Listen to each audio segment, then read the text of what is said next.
It was lunchtime recess.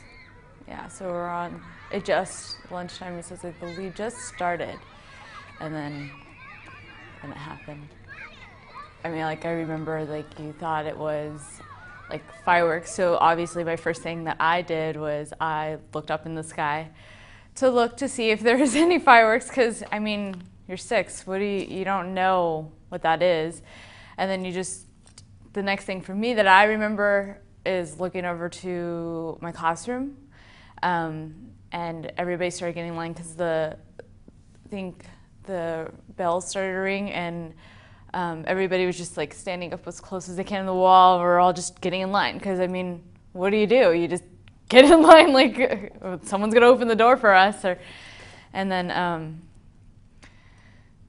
at the time, like there was everybody was just standing there, so we didn't see anybody like, hurt or anything. And then by the time the door had opened, one of the girls in my class, like, she was just all bloodied up and such. So the teacher had us help her bring her in, and then she told us all to sit in our class at our desks, and that one of our students in there was really, really hurt. Her name was Ram.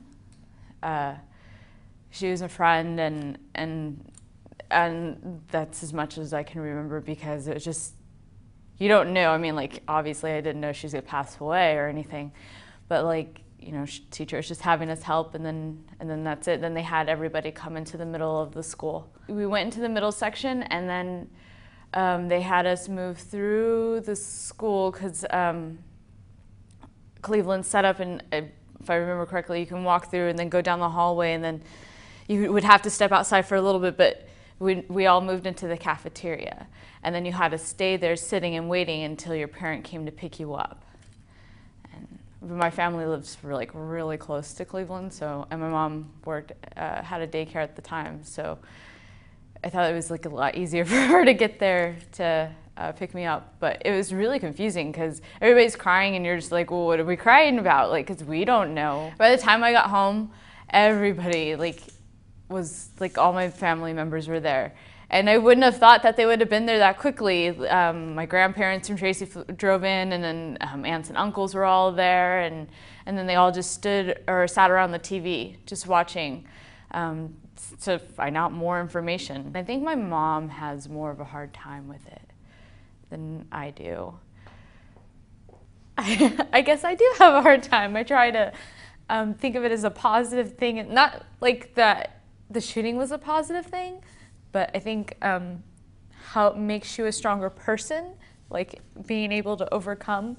I try to focus on that, and I think every time there's like a school shooting, she always call me and just say that she like loves me and stuff, and I think that for her it's harder because it brings back a different kind of memory, like something could have happened, where I was so young I didn't understand at the time what was happening.